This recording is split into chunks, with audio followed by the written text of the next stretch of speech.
All right. So thank you so much, Steve. My name's Steve Pruchniewski. I'm a tech market engineer on the StorageGRID team.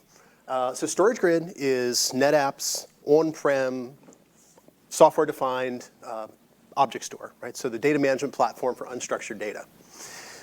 It's a really exciting time. We're seeing a lot of transition in this market and a lot of rapid growth. So let's go ahead and get into it, and I'll tell you a little bit about where we see the market going. So today, and the traditional area for object storage has been cold archive. So naturally, when you think object storage, you think about backup. You think about the joke is the write once, read never workload. And for a long time, that's true. But we see kind of some new workloads growing here. In the green bubble, we're talking about active archive. And what we mean by that is applications that are speaking S3 as their primary API, and then are storing, of course, in S3. Good examples of this would be like Splunk Smart Store. So there, it's an application that is tiering to object storage. It's for kind of a warm or a cool bucket, and it's going to read that data back. Another example would be NetApp's Fabric Pool product. So that's where we are tiering off of our all-flash array to an object store. Again, we're moving it downstream, but we still expect good performance, SATA-like performance, and we're going to read those objects back. So as we move from the left side to the right side, it's not that the cold archive bubble is shrinking, but it's getting smaller in relation to the active archive. So to applications that natively speak S3. So as new engineers are coming out of college and joining the workforce, this is what they've been writing applications for. This is what they expect to see. In the past, when object stores were deployed, they were typically deployed for a single purpose. They were sized for backup. They were sized for medical imaging. Now what we see is our customers are purchasing it maybe for a single purpose, but very quickly finding another use case for it. And because of that, we need to be more flexible. We need to be able to support multiple workloads. We need to be able to treat different data differently depending on access patterns, depending on object size, depending on performance requirements. And so we see it can no longer be kind of a monolithic object store. It's no longer as simple as it once was. The other area that we really see growing is analytics. So object storage kind of answered the question of, how do I manage petabytes and petabytes of data with a small staff? And now we're asking the next question, right? How do we drive value out of that data? And analytics is the answer. So we've got the Hadoop S3A connector. We see Microsoft with their big data clusters in this space as well. So again, we think that's going to be really key. As we're storing more and more data here, we're going to want to take advantage of it. So what do we think we need to do to kind of move to where the object storage world is going, right? As we've moved from this traditional, very dense, very cold archive, how do we adapt? It's going to be about higher performance, right? So again, we're going to read these objects back. We're going to want to utilize them, both for ingest and retrieve, which is obvious, but what's maybe a little less obvious is delete. So for a long time, object stores essentially assumed you were never going to delete anything. And if you were going to delete something, it was something we could get around to when we had time. We're seeing now from vendors, when we're doing certification tests, that they have delete performance requirements. So they're literally giving us something like, hey, you need to delete 10 million objects and get it done in under an hour or something like that. So these are somewhat demanding, and StorageGRID is actually really good at this because of the way our architecture is. We've actually had customers that are coming to us now and saying, I'm going to ingest a whole bunch of objects, I'm going to keep them for X amount of time, and then I need to delete them within a certain amount of time. And this actually changes the way we have to size an object store. It's a different thing for an object store to do. So flexibility is going to be key, right? So, frankly, while we think we know what's coming down the road and we can make predictions based on what we've seen from our customers so far, we don't.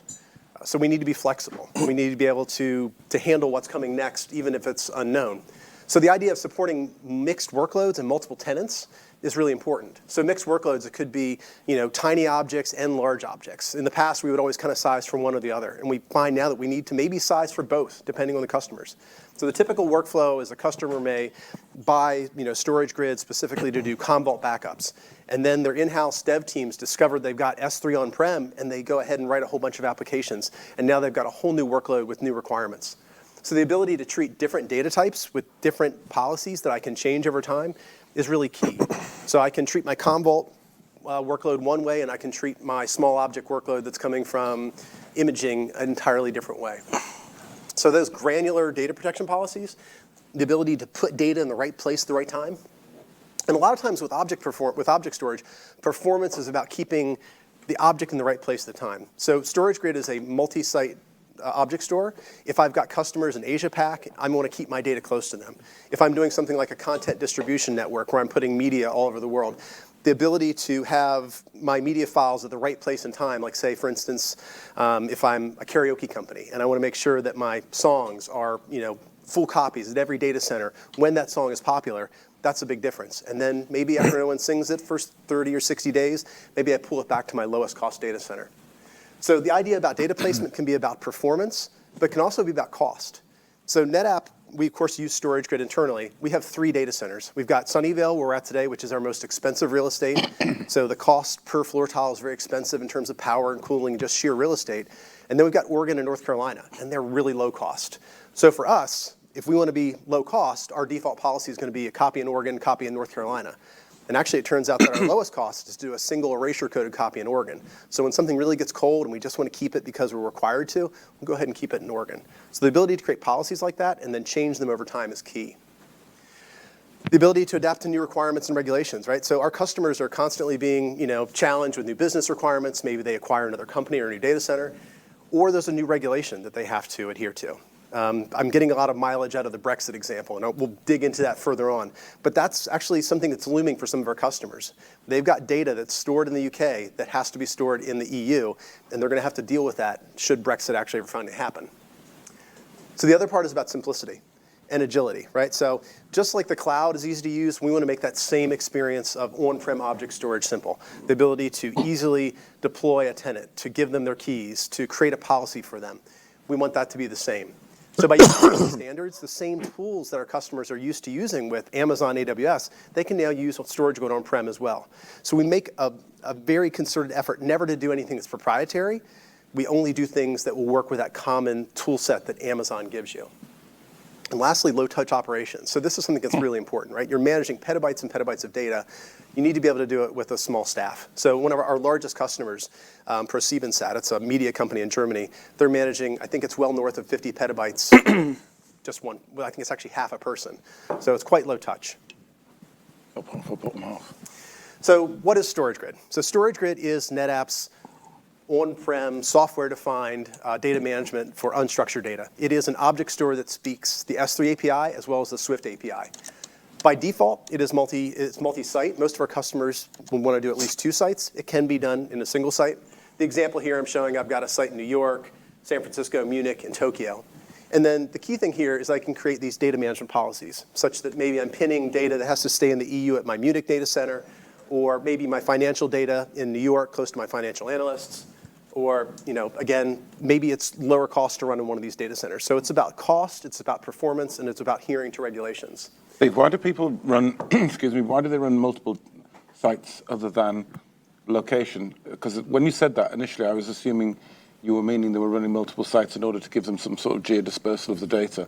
But you can't do that if your requirement is to put all your EU data in Munich. You can't geodisperse some of it to I can't, other absolutely locations. right. And so that's, I'm actually going to show in the demo how I would create a rule that'll pin EU data to the EU.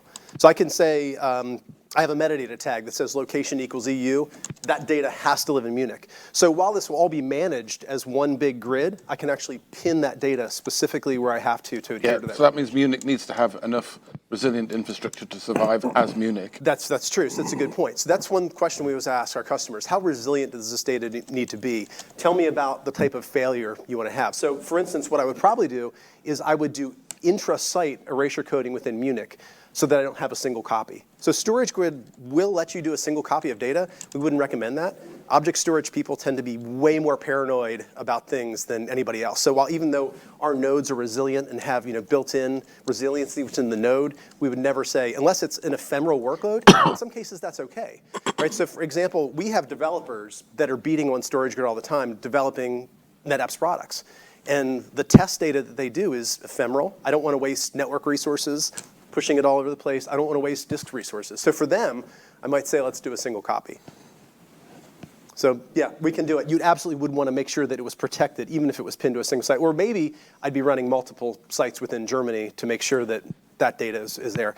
What we saw, especially Europe was our first early adopters. So we'll get into kind of the history of StorageGRID in another slide, but because of the data locality rules, they were some of the first to adopt it versus just using Amazon. So it's kind of hard to see here. I've got kind of this gray box here. And what I want to represent is that I'm able to put all these different resources behind StorageGRID and behind these policies. So you can deploy StorageGRID on our hardware appliance. So here I'm showing our SG-1000 load balancer admin node and then our all-flash node. But you can also deploy on VMware and software only. So this is where you pick one of these flavors of Linux, deploy Docker, deploy the software. You can, of course, use NetApp storage behind this, but you can also use third-party storage. So again, it's software defined. All the features that you can get in our hardware, you can also do within the software. And lastly, hybrid cloud workflows are a really big deal. So at Insight the other week, I kind of did an informal poll with all my sessions, and I would ask them, who's running Amazon? Who's running Azure? Who's running StorageGRID? Or are you running another private cloud? And this is very non-scientific, but most of the hands went up. It seems like most of our customers are taking a multi or hybrid cloud approach to their object storage. So we want them to be able to use the right resources in the right place. That's the whole idea behind NetApp's data fabric, is that we're going to use open standards and let you decide what the right resources are, and then we're just going to help you manage them. So we can use capacity in Amazon and in Microsoft Azure and Glacier, so we can absolutely treat this almost like another site. We can go ahead and create a policy that says, I'm going to keep a certain data subset in Azure or in Amazon. So if you don't take anything else away from this session, this is kind of the big deal. It's our idea of flexible data management, what we call ILM policies. That stands for Integrated Lifecycle Management. It's the ability to create a policy that can be as granular down to a single object that does what I want to do with it and then treats it different from other objects. So the idea is that the value of your data or the way you access your data over time is going to change. So maybe within the first 30 days, I'm accessing things very frequently. I want to keep those as a replica at all of my sites. And after that time, I'm going to move it to an erasure code copy over geo-distributed. So I want to define how durable it is. How many losses do I want to take before I lose that object? Again, if it's like contract data that I'm legally required to keep, I want to make sure that's really durable. If it's ephemeral data that my developers are cranking out, I don't want to waste a lot of resources on it. We can define performance by pinning it to either a higher performance site or just by keeping it closer to our consumers, right? By having lower latency. And then the idea of cost of storage is important too. So it's cost of storage both in terms of how dense is my storage, but again, it can also be about the different cost of data centers. For NetApp, it's going to be let's keep things in Oregon. The other idea is that we can enforce retention, so we can actually create a worm policy that's SEC compliant, where we'll say you can't delete this object, you can only extend the retention on it. We can also invoke legal hold on those objects. So we've touched on this a bit already, but the ability to geofence or keep objects within a certain data center for purposes of adhering to regulations, for purposes of keeping it close to our consumers, is key. That's really what has set us apart from a lot of our competitors, and it's why we saw that early adoption in Europe. And then we can even go a step further and create conditional policies where we can say things like, from a certain subnet, I have full read-write privileges. Maybe from every other subnet, it's just read-only, or maybe even deny. So we can get really granular in where the data is stored and even how it's accessed. And then here's the big one, right? If I create these policies and then something changes, I can modify those policies and they will change it, right? So I created a rule that says erasure code every object that's over 10 megabyte in size, and maybe I find that due to intersite latency, that's not a good idea. I can change that policy to go to replica. Every new object that comes in the system gets that new policy, and then over time, we'll go back and find all the other objects and then bring them into compliance with the rule set. So we've got what's called our scanning ILM engine, or it's our policy engine. So we're constantly checking every object in the system, making sure there's no bit rot, making sure it matches that MD5 hash that we created when we adjusted it. And then we're also checking to see if it's in compliance with our rule set. And again, we've got the ability to choose to do that. So by default, I change that rule. Any new things that comes into the system get that rule set, and then things that exist will be brought into compliance. But I can also set a time rule that says, I don't want to do things that were within the last year. I want to go ahead and wait or something like that. So we can be very granular there. And then the last thing is, because we have these powerful rules, we want to be able to apply them granularly. Think about, we can almost create like a service catalog for our storage tenants to choose. So we can say, hey, if you want to pin your data to a certain data center, you can put a metadata tag on it that says location equals that data center. I can create custom regions. So I can say, hey, when you create your bucket, if you want to make sure that I keep your data in New York, use my New York region, right? So just like when you create a bucket in Amazon, you specify that region. Within StorageGRID, I can create custom regions. And of course, I can also mimic the same regions that Amazon has as well. So we like to show this to customers. We're very proud of it, right? StorageGRID has a long history. It was acquired from a company called Bycast that was founded, I think they were founded in '99. Their first production deployment was in 2001. So we've actually got almost 2 decades of production deployments under our belt. So when you are deploying an object store, it is something that's probably going to be around for decades, right? It's a pretty big commitment. You're putting petabytes and petabytes of data into it.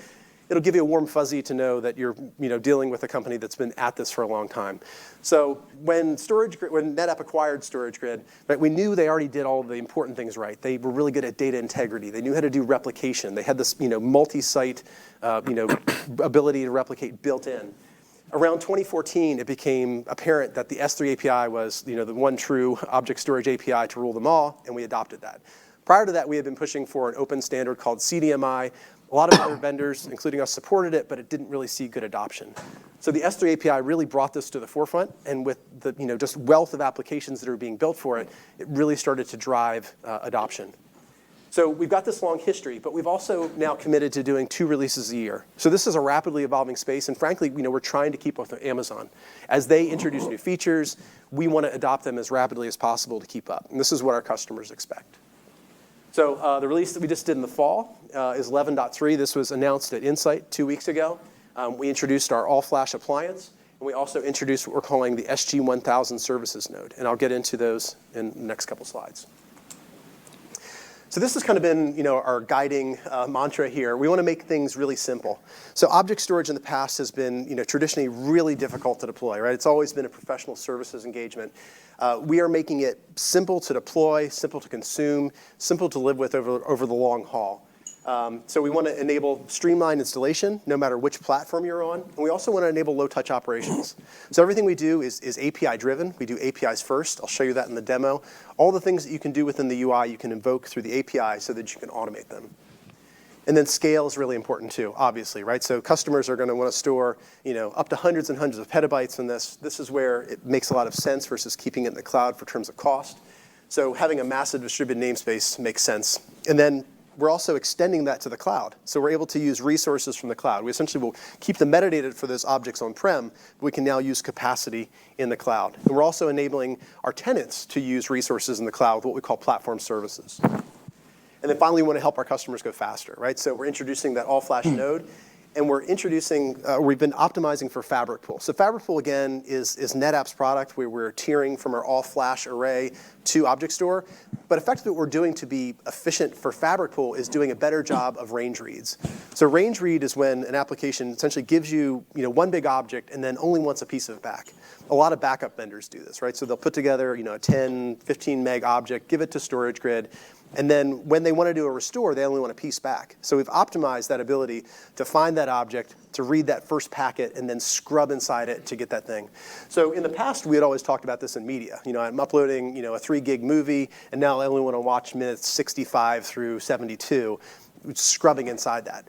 But with things like Fabric Pool and Commvault and Rubrik, they're doing this a lot, right? They're saying, give me this little chunk of data. I need to pull it back and do something with it. So by getting faster for Fabric Pool, we improved things for a lot of other applications. Steve, on the all-flash appliance, question on performance. I mean, we don't really have any benchmarks with object stores to be able to measure and compare them.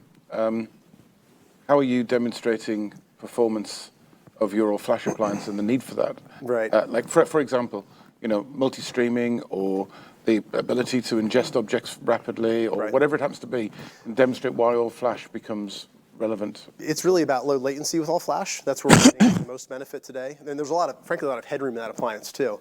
I think I'm covering it on an upcoming slide. So yeah, we have not published a lot of performance benchmarks. When we do tests, we use our own internal testing tool called, it's not internal, actually we published it on GitHub. It's called S3 Tester. And we're actually trying to encourage other vendors to use it. It's open source. It's not proprietary to StorageGRID in any way.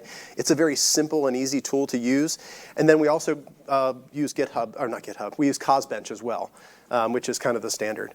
So typically what you'll see when we do a POC where another object store is involved, they will run CosBench against us, and then we'll compare to the others. The benefit for all-flash is really about lower latency. So there's that metadata lookup that happens for every object, and when you've got a lot of small objects and you're doing those lookups repeatedly, the lower we can get latency, the better performance you'll see. But that's more a metadata thing than it is the actual content then. Mm-hmm. So are you saying that all your metadata is just dispersed across all of the metadata is storage. dispersed across the nodes. And so if you can, what you would do is actually, and I'll cover this in an upcoming slide, you actually create one site that's all flash so that all of your metadata for those objects is contained within that ring. So you're going to get a really fast, both a fast commit when I do that write, as well as a fast response when I do that read back. So for this release, to make things simpler, we're introducing this SG-1000 node. It is a load balancer, right? We don't intend to compete with or replace F5 or Citrix, but because we're getting into new customers where they don't have a load balancer, for them to go and buy an F5 is a heavy lift. If they have another application where they're using it, it makes a lot of sense. But a lot of our new customers, this is the first application they've ever seen where they need a load balancer. And so for us to give them one that works out of the box, that's essentially pre-configured for them with all the health checks built right into it, that's a big advantage. So we do have a tech report out on the web if you Google StorageGRID and load balancer, and it tells you how to configure a health check for F5 and for HA proxy and NetScaler. And we at NetApp actually use F5 today for our production instances. But we're introducing this. It makes things simple. And the other thing it does is it allows us to run the admin node in our appliance as well. So in the past, if we did an appliance grid, we'd have the appliances, and then you'd have to run the admin node in a container or on a VM. And the customers are saying, like, I don't want to do a hypervisor. I don't want to send any traffic through VMware. I just want to have an all-appliance grid. So the experience of installing the appliance is incredibly easy, right? I rack it, I stack it, I give it an IP, I configure my VLANs, and I'm done. When I do VMware, I have to provision storage to VMware. It's a little more complex. And if I do bare metal, of course, I'm installing the OS and installing Docker, and all those things can be automated through Ansible, but you do have to be good at that. So with this one, it's highly simple, right? We're getting to the point where you don't even need to be a Linux admin. So I'll cover a little bit more about that in an upcoming slide too. And then to scale, to get bigger and bigger, we are introducing a multi-shelf SG6060. So last fall at Insight, we introduced essentially this, right? So it's this external compute node plus a 60-drive shelf. There are 2 SSDs in there for metadata caching. And what we're introducing now is the ability to, at point of sale, have 3 shelves. So we can get up to 2 petabytes in a single appliance. So in very large object workloads, this makes a ton of sense. And then, again, that SGF6024, which is our all-flash appliance. So again, a little bit of a deep dive into the SGF6024. It's geared at high performance, low latency, small object workloads. This is where we think it's going to be most applicable. We actually had customers who were essentially building these on their own. And now we've kind of caught up with where our customers are, and we've now productized it. We can put 15 terabyte SSDs into it and get a total of 367 terabytes raw in it. And I'll show you in an upcoming slide kind of the architecture that we would do. Essentially, we would put all of these in a single site together so we've got that really fast metadata response and really low latency across all of those. So, Steve, this looks like a FAS with a server on top. It's an E-series with a server okay, on top. an E-series then with a server on top. Yes. Why not just rack more E-series and have the data sort of resiliently done in like a rack scale version than deploy as nodes that are a server and storage, server and storage, server and storage? So you could do that, right? It's this is optimized, right? So when you plug this in, it automatically reaches across, sees the storage, configures it for you. So this was going to be where you're going to need more compute and less storage. But you could absolutely, if you chose to, build your own. And that's another part of it is for different workloads, you may say, I don't need a lot of storage. I just need a lot of compute. I've got a really cool example where we had this customer that had this high delete requirement, and they actually bought a bunch of storage, and it turns out they needed more compute, and I'll show you what they did. But it's highly flexible. You're absolutely right there, Chris. You could do that. So again, this is that services node. Again, we think this is going to make a big difference, especially for our customers who are not familiar with load balancing. It's a new concept to them. So we've seen customers struggle with this, right? It's a new concept. We've also seen them struggle with things like SSL certificates, right? The idea that I create a self-signed cert and then I'm going to go out and put that certificate in the trusted root store of all my machines to have it trusted. This makes it easier, right? It walks you through creating a high availability group. You're able to set QoS on IP rate limiting. And then again, optionally, it can be that admin node as well for an all-appliance grid. So it makes installation a lot simpler, right? It's literally going to ask you, what's the host name you want to have? And then it will say, give me an SSL certificate if you're going to get one from VeriSign. Or it will go ahead and make a self-signed one for you. And then you can take that certificate and then give it to your other applications so they'll trust it. So this is kind of a deep dive. Again, because we're a software-defined object store, all these features are available as a VM or as a container, right? So you don't have to buy our hardware to get this feature. And again, of course, you can just go with an F5 or an HA proxy if that's what you prefer. So we're able to support multiple virtual IPs, right? So you create an HA group that has a virtual IP, multiple IPs on a single grid instance. We have a firewalled interface so that you can expose that interface to an untrusted network. It'll essentially just lock that interface down to 443 or the port you choose. And then you've got also the ability to create an HA group for our admin nodes. So within StorageGRID, you have multiple admin nodes, and in the past, you would have like sgadmin.netapp.com, and if that node went down, you'd have to say, oh, I need to go sgadmin2.netapp.com. Now I can create an HA group for my admin nodes that gives me a single URL for my tenants and for my admins to go in and do their administrative tasks. So again, a lot of this is about simplicity, right? It just makes it simpler for our customers to consume and do things that for some of the customers we're not that familiar with. So now I'm going to talk about our flexible architecture. So I'm going to just reintroduce myself real quick. I'm Steve Pruchniewski. I'm a tech market engineer on the StorageGRID team. And we're going to talk a little bit about the architecture of StorageGRID and show how it makes this flexibility possible. So StorageGRID has a very simple architecture. All of the nodes by default speak the S3 API. So here I'm simply putting my storage nodes that I'm representing in what looked like orange on my laptop, but kind of a pale salmon here on this display. And then I've also got admin nodes. So in every site, I need to have a minimum of 3 storage nodes, but we support asymmetrical architectures. So in this case, I've got 6 nodes in site A. I may want more nodes in a site for higher performance, or I may want more nodes in a site because that's a low-cost site and it's going to make sense for me to store more there. So think about, again, we have more nodes in Oregon and North Carolina than we do in Sunnyvale. So that ability to have asymmetrical architectures makes that possible. So we can have multiple applications all talking into StorageGRID. We have kind of a service provider model where they're isolated by default. We also speak the Swift API, although we frankly have not seen a lot of adoption around that. And then to support NFS and SMB, we have our NAS Bridge VM. So that's optimized for archive workloads. It's no extra cost. You can deploy as many as you want. And then you have the ability to write things in by NFS and SMB, and then to retrieve them by S3 for file object duality. So kind of a deep dive into the storage nodes. The storage nodes are the heavy lifters of the grid, right? They literally do everything. In fact, you can turn the admin nodes off and StorageGRID will keep running just fine, right? As long as you don't want to make any changes to the system, you don't need the admin nodes. They're completely out of the data path. So the storage nodes manage the metadata. As I ingest metadata, that's automatically managed for you. We make copies of that at every site. We also manage the storage. Of course, it says metadata. What am I supposed to say storage? We manage the storage in that system, whether that's disk or SSD or out on the cloud, we manage that storage. And then we've got that policy engine. So we've created those set of rules. As we ingest the objects, the storage node is ingesting that object saying, hey, this one's tagged for the EU. I need to store it in Germany. Or this one's over 10 megs in size. I'm going to go ahead and erasure code it. So these apply. They're also doing that continual health check of the objects, making sure that they're in compliance. You said that obviously people treat this as one enormous grid, hence the name, Yes, I suppose. they can. So what happens if I'm sitting in the UK and some crazy reason the data I'm writing has to be stored in Germany? I'll show you that. Oh, okay, fair enough. I'm going to do the exact demo at the end. Okay. Yep. I'll shut up.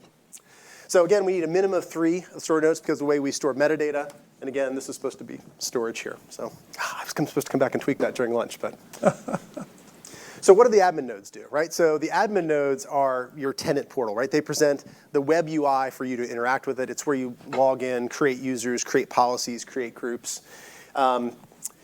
You create your grid configuration. So if I need to expand the grid or decommission a node, it's all done through the admin node. This is where you create those policies. And again, so essentially you create the configurations on the admin node. They're then pushed out to the storage nodes, and the storage nodes implement them. The other thing the admin nodes do is audit. So every action that happens in the system, we keep a very granular audit log. You can tune that down if you want. But every put, every get, every head, we keep that in there for tracking. You can then run analytics against it. So a lot of our customers will run Splunk against that audit log or Elk Logstash. We actually, out on GitHub, have some examples of how to parse that audit log and do cool things with it. We're also collecting all the metrics for the system within the admin node. So we're running Prometheus. So everything we do, all the graphs and charts are all done with Grafana and Prometheus.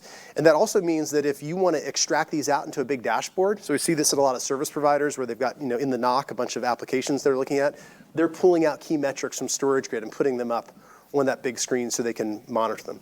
Are you planning to integrate StorageGRID with ActiveIQ? Yes, we are planning to do more with that. So again, you can actually look at our UI and then look at those Grafana charts and say, hey, I want to steal that query and then put it in something else and do that as well. It also contains the load balancer service. So the admin node contains the load balancer service to allow us to create that HA group for the admin node. And again, same as the load balancer node. So you can deploy the load balancer on the admin node. You're going to have multiple admin nodes. And then if you need more for more throughput, more connections, you can deploy more instances of just the load balancer. So how do we support multiple platforms? So on this, we're showing kind of in the dashes all the things that we give you. So under the covers, whether you deploy on our hardware, on VMware, or on software only, it's the same animal under the covers, right? We always deploy StorageGRID into containers, and then we put them out there. So if you're doing the appliance, it's ready to go. You rack and stack it, give it the IP, and you're done. If you're doing VMware, you're going to provide that VMware infrastructure. We provide an OVF tool, bash script, to automate this. And then if you're doing software only, you're going to install your OS, you're going to install Docker, and then you're going to install the StorageGRID images inside that. So once these are up and running, though, they're all managed the same common management and API set. So even though they're completely different platforms, once you log into the UI, they all appear to be the same. Right? You can tell which is which, but they're managed the same, they behave the same, you're able to treat them all the same. So let's talk about how we do data protection. We're doing what we're calling layered erasure coding. So on our appliance, we're doing what's called DDP, right? And it's a feature of E-Series, as you mentioned before. This is E-Series under the covers. But the way it works is when I want to erasure code an object, I'm protecting it at the software level, and I'm also then protecting it again at the hardware level. So here I'm protecting my object with a 6+3 scheme across 3 sites. I'm putting every single chunk on a unique storage node, so I'm protecting it at that level. And then within those storage nodes, I'm then protecting them with that node level erasure coding. So depending on the number of disks I have in my appliance, I can have an 8+2 or a 16+2 erasure coding scheme based on that. And the idea here is that we have a better level of resilience. We're able to do more efficient software schemes because we've got that additional level of protection underneath. So with a lot of other vendors, they're using JBOD solutions. Disk failures are very common. And when a disk fails, they have to rebuild that disk. So that's going to require me to pull a lot of information across the network. And that'll typically also consume a lot of compute resources. So with object storage, performance, high performance is important, but just as important is really consistent performance. So if you have a dip in performance every time a disk fails, that can be unacceptable. So we've actually had a large telco come in, have us build a large grid, age it up with a lot of data, billions of objects, and then come in and start yanking drives and failing things to prove that we have consistent performance. So the other thing I want to call out is our service provider model. And we actually are being utilized by service providers to present S3 as a service to the public. So we've got the grid administrator that controls the infrastructure, creates the data management policies, kind of creates that service catalog for the storage users to consume. They'll create those tenants, but that grid administrator does not have any access to the tenant's data. So what I'm trying to illustrate in this design here is that the grid administrator controls the tenants, but then the tenants have complete isolation and protection of their data. So when I create a tenant, so for instance, it could be my engineering department if it's an internal customer, or again, it could be an external customer, they effectively become their own administrator. That first administrator within the tenant can then create sub-users, create groups, apply policies, and effectively act as their own storage admin.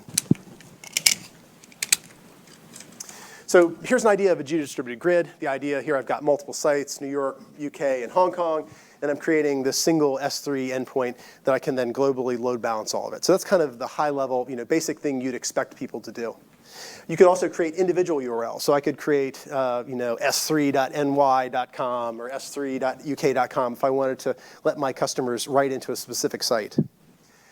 So I think this kind of leads about what Chris was talking about. So if I want to put all of my flash into one area to ensure that my high performance data lands on flash, gets read from flash, what I can actually do is create a logical site. So these could be within the same data center, they could be separate, but the idea would be here that I'm going to present maybe a URL of s3flash.company.com, and then those high performance workloads are going to land on Flash, be serviced on Flash, and then I could even set one of my ILM policies later on to say, if no one's touched an object for 60 days, go ahead and pull it back here. The metadata will still live on Flash, but the object data can get pulled down to another tier of storage. So they'll have that fast response, and then you can pull it back and re-promote it if you need to. Have you provided the option to run this on HCI? We do work with HCI. We've done a couple deployments. So the idea is you would deploy your compute on HCI, maybe even pin some of the metadata on HCI, and then present like an E-series chassis underneath it. So we have done some deployments like that. And I mean, obviously, I was meaning your own HCI product. So it would be like I could literally, we've talked about that. That's been a discussion. So where the HCI deployment tool would say, and now deploy StorageGRID. Yeah. Yes, that is something we are considering. Okay. So this is an interesting story, right? So we have this customer here that I think really illustrates the flexibility of the product. So the customer, I think, had an archive workload in mind when they bought StorageGRID. They bought 3 of the 60 drive appliances, so kind of archive optimized. And then what it turns out they had was a high performance, small object delete workload. So what they were doing was ingesting millions and millions of objects every day. They wanted to hold those objects for 30 days. And on the 30th day, they were required, by whatever regulation they were under, to delete all of those objects within 30 days. And what we found is we were not completing it. So we had to do a little math for them, and we came back and said, you know what, you actually need 7 nodes to do that. They had plenty of empty space on these big, fat, dense archive drives, but they didn't have enough compute to handle it. So what we're able to do was deploy 4 more VMs in VMware. So these are controlling metadata as well, and we're able to meet their delete performance requirement by doing this. As they expanded in the future, when they finally did start consuming all the space here, they went with the 12 drive appliances. But just an idea of how flexible this can be, right? So it's really hard to make a bad decision or paint yourself in a corner.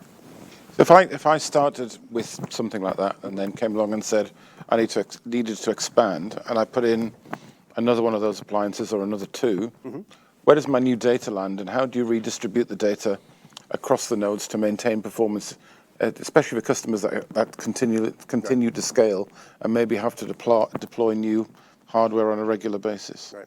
So the metadata is automatically redistributed to the system. So that metadata ring is everywhere. The data is placed by policy. So by default, we will not redistribute the object data.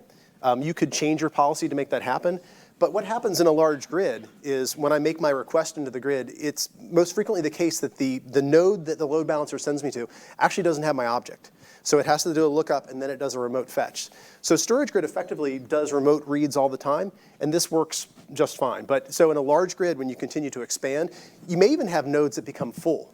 So they're effectively never going to hold any new object, but they will hold existing objects, and they can still participate in read and write. So what happens if I have a high turnover, like in your example here? Does that mean that eventually I should just see everything just sort of balance out evenly, because by policy you'll redistribute the new data to be used across all nodes? So it depends on how you do it. So again, by default, we wouldn't redistribute the data. We would leave the data. No, but if data's being deleted and recreated. Oh yes, you're absolutely right. And naturally, in a case where you have a high, I went back to that kind of traditional one where you never delete anything. You're absolutely right. In this case, it would absolutely get redistributed, because every 30 days they're essentially turning over. They're getting rid of 31-day-old data. So in that case, yes, it would balance itself out just because of the way that data is coming in. And sorry, one last question. So if a customer then just put in new equipment quite regularly, is that something that you have to come in and assist them with? Do you have to help them expand it, or can they literally rack and stack power it up? Rack and stack, power it up. You go into the UI and say, I want to go ahead and expand. The expansion gets kicked off. Everything works during expansion. There's nothing where like you can't delete stuff during expansion. The expansions and decommissions, all of the operations are completely non-disruptive. So again, kind of moving on to another section here. My name's Steve Pruchniewski. I'm talking about NetApp StorageGRID object storage. And we're talking about creating your data fabric. So really, when we talk about data fabric, we're talking about hybrid cloud workflows. So what we see StorageGRID as, and as more and more applications natively talk S3, is being able to be kind of the hub of your data fabric. With all these applications talking S3, StorageGRID can sit at the center, help expose data to external compute, help with these workflows. So kind of here we're illustrating being able to use resources from Microsoft Azure, from Amazon, being able to distribute content out to different data centers for local consumption. We're able to run analytics against it or act as a data lake with Hadoop. And then we can also do things with containers and images. And then, of course, under the cover there, we can serve other applications. So by keeping a commitment to standard APIs and standard operations, the things that you build on StorageGRID are inherently portable. So if I built something that works on Amazon, I can bring it home to run it on StorageGRID and vice versa. You're never locked in. So we want to maintain cloud portability, and we want to be able to help our customers leverage the best of the cloud. So I want to touch on Fabric Pool real quick. Again, this is NetApp's product where we can tier from our all-flash FAS to another cloud. And again, it doesn't have to be StorageGRID, but this is where a lot of our customers are starting, right? They're interested in S3, they're interested in object storage. If you've got an all-flash FAS, this is something you should absolutely look at because data becomes cold. This is a very efficient way to operate, and then you get into other workloads. So I want to talk a bit about storage pools. So storage pools is how we logically group things. So here I'm making a North America pool that consists of San Francisco and Atlanta, and an EU pool with France and Germany. And now I can go ahead and extend this concept to the cloud. So Cloud Pool 1 is going to be Amazon Glacier. Cloud Pool 2 is going to be Azure Blob. So I can create those rule sets and now use the capacity from the cloud. This is what we're calling platform services. So these are actually invoked by the storage users, right? So that cloud storage pool would be invoked by the grid administrator. This is something that our users can do. So Cloud Mirror is where we can actually replicate out to another S3 target. So in this case, I'm going to replicate my data to Amazon S3 and then run Elastic MapReduce against it. And then the other thing we can do is we can invoke serverless functions with SNS against data that's in StorageGRID. So I don't have to use storage in Amazon. I can just go ahead and create a policy that allows Lambda function to read my object. So the demo we did a few years back at Insight was we put a photograph of a person in the bucket. We then kicked off a notification to run recognition. It judged that person's mood and then added a metadata tag, mood equals happy, mood equals sad, mood equals angry. And then the next part is to use Elastic. So what we can do is then say, show me all the angry people, and then see if there's some correlation. Oh, everybody's angry around 4 o'clock, and maybe that coincides to a slowdown in the system or something like that. So our users are able to do these really interesting things, right? They can expose compute to the web. Good. So it's interesting to having the event notification, but actually everything you do if you run a function on Amazon is moving a lot of data back and forth. Would be nicer to have it integrated in the object store. So I can expose an endpoint, and that function can read the object directly from StorageGRID, but I shouldn't be invoking any storage fees from Amazon in that case, correct? I'm not actually copying it to the web. I'm actually letting this thing read a URL of my object. Well, you are using bandwidth. It takes a lot of time to move. So think about if you are analyzing 1 terabyte of movies. True. So we can do this on-prem. There are on-prem versions of notifications. Our QA department actually uses one. So you wouldn't have to use Amazon. You could actually do it on-prem. So yeah, I agree with you. The idea is move compute to the data instead of data to the compute and use those resources. Do you know that would be a good thing you could use your NKS for? That's a good idea. So this is really washed out. It's hard to see here, but this is a screenshot of NetApp Cloud Sync. So more and more, we do talk with customers that are maybe running another object store, or they have a large data set on file that they want to move into StorageGRID. So NetApp Cloud Sync is kind of the Swiss Army knife of data movement. It allows me to do object to object, file to object, object to file. And so what you do here is just literally drag and drop. I would pull down Amazon if I want to copy it to StorageGRID, and then it will spin up a data mover. That can be either in the cloud or it can be on-prem. And again, that policy will move it. It does require a connection to Amazon. That's how they do the chargeback and billing. So that's not always the case for some of our government customers who are sealed off. So this is a cool real-world story. This is... Steve, sorry, can I just go back to that previous one? Whereabouts is the metadata being kept for that? Because obviously moving individual objects out of buckets and stuff, somehow I still want to keep track of the original bucket it might have been in and the URL I was referencing it and so on. So how are you managing that with migrates and copies and so on. That's a good question. So you're saying when I copy it into a different object store, does it maintain the metadata or? Well, my end user might not want to change his understanding of where the reference was for that object, because they might want to still go in through the original URL. Right. So you could copy it, but if you move it, yeah, that's a good question. How do you update the user? So you do need to update the application. We do have some customers that come to say, I'm running another object store right now. I want to be able to move everything over to yours. How do I do that and not disrupt things? And that is a challenge. There are some clever ideas with like an S3 proxy, where I could do things like layer 7. I'm doing all the new writes to my new system, and I'm continuing to do reads from the old system. It's an interesting problem to solve. Okay. Not solved then?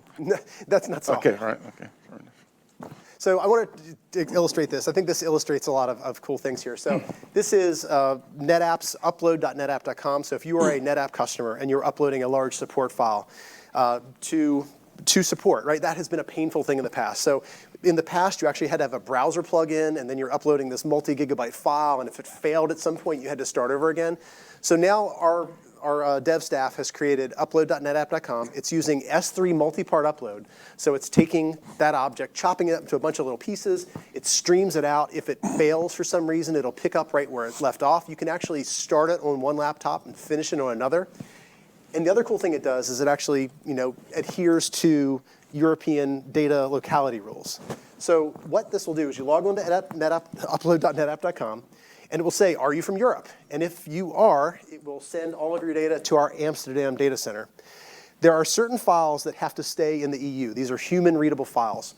They will stay in the EU. The core processing files that can be sent back to the US, we use the Cloud Mirror feature to send back to StorageGRID in the US. So this is effectively 2 private independent StorageGRID instances. So it's just private cloud to private cloud. And then we're using SNS to kick off processing of those core files. So we're kind of using a little bit of everything here. And then the next part is going to be, how do we support the rest of the world? So NetApp's got data centers in North America, and we've got that data center in Amsterdam. We don't have any in Asia Pac or Australia or South America. What we're going to do is use Amazon for this next part. So in this case, if you're a customer in Australia, you will do your upload to a local region within Australia, so you get that fast response. We're then using Amazon's cross-region replication to replicate back to US East 1. And then from US East 1, we're using Cloud Sync to pull it back into StorageGRID. So again, really cool example of NetApp, kind of living that data fabric thing where we're not always using our own product, but we're using it in a way that blends with the public cloud, right? So I just think it's a really interesting example. There's a blog out here that I encourage you to go check out. It's interesting because it actually covers how they did the application. And there's another follow-up blog that talks about the configuration they did on the F5 to support this.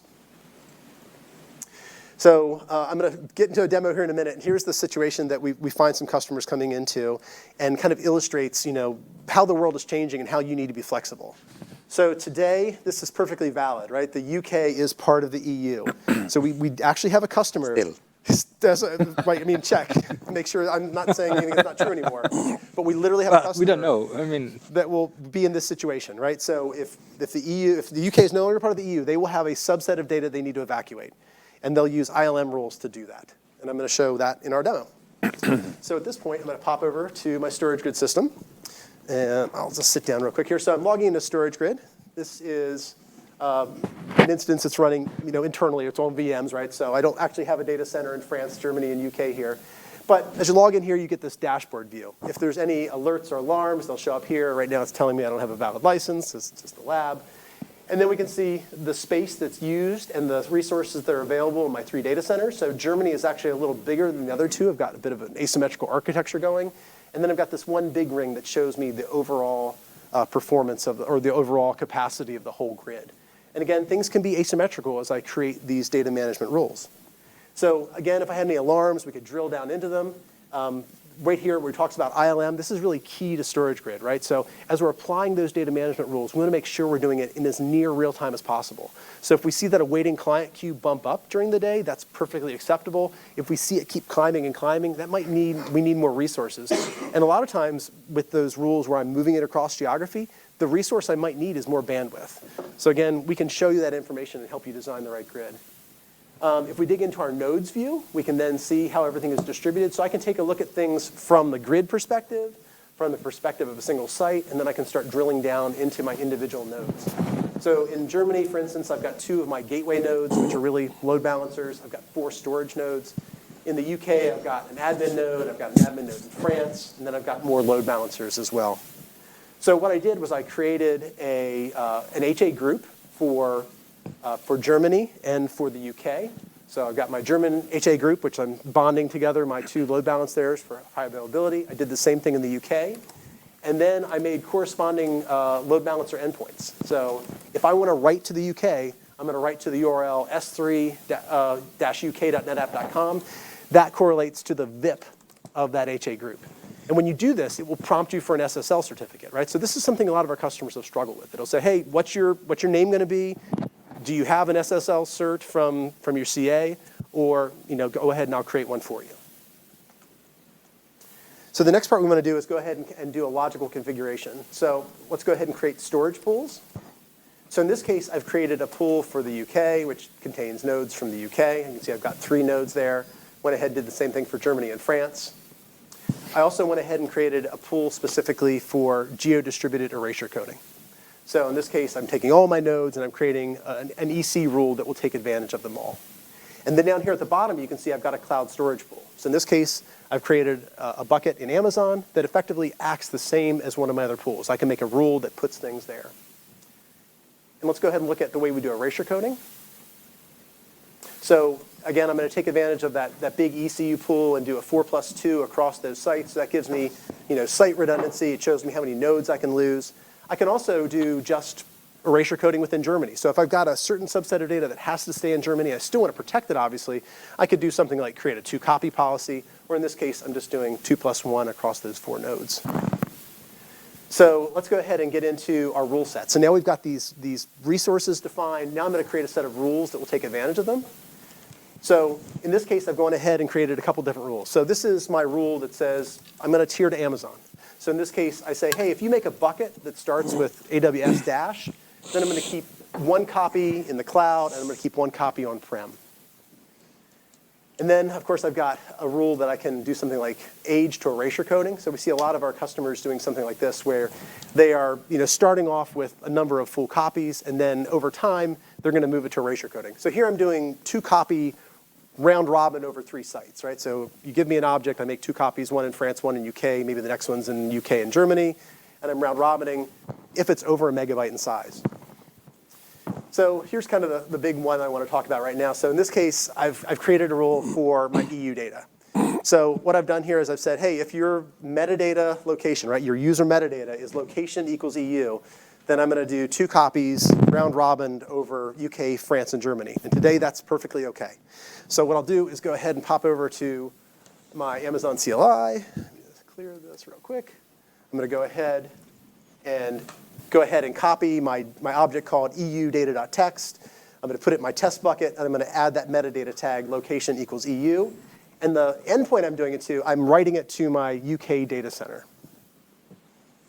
So I'll go ahead, I uploaded it, and now let's go ahead back to the UI and do a location object metadata lookup and see where it landed. Oops.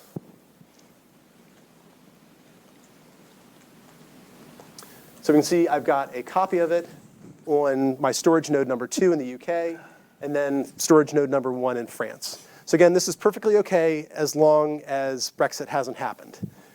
So now Brexit happens. So what we're going to do is go and change our policy. So I've created another rule that's for post-Brexit. So if we go and look at our policies, I'm going to clone my existing policy. I'm going to rename it to EU data policy post-Brexit. And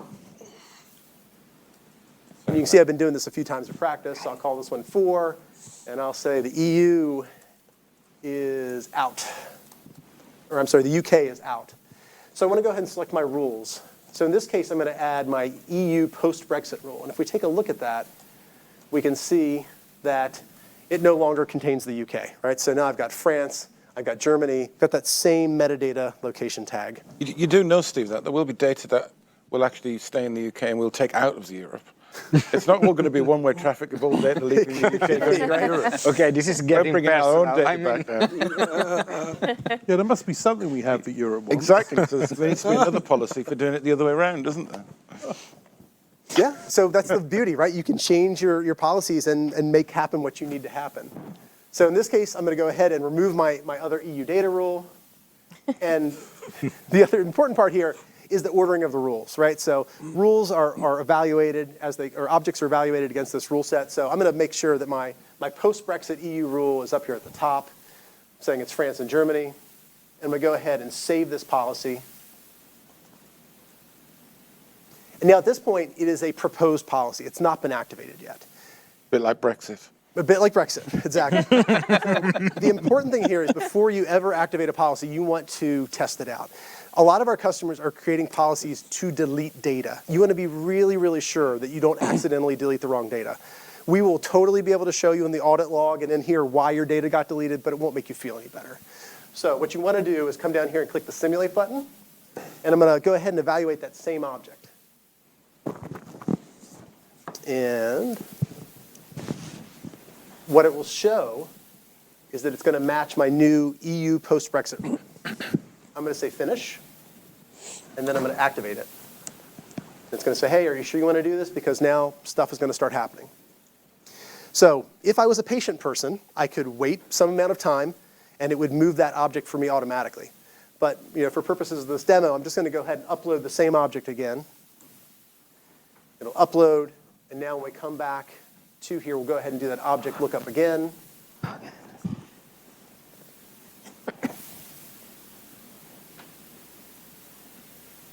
we can now see that it's looking at France and Germany. It's no longer in the UK.